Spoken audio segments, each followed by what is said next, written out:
प्रिय भक्त बंधु प्रिय दर्शक बंधु आज अनुचिंतार मन रखिए मु आजिकल बहुत लोक देखुची समस्त गैस समस्या अतिष्ट हो पड़ुंट लोक मैंने गैस समस्या गोटे कथा मन रखिए खाइबा परे निश्चित टिके अल्प दीटा जुआणी पाटे पकातु ये प्रथम कथा।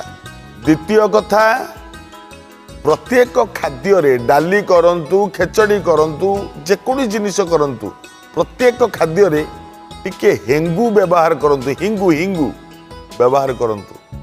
आज्ञा हिंगू गोटे एमितिया जिनिस ये गैस नष्ट कर दे था किछि गैस रखा दबनी केबे।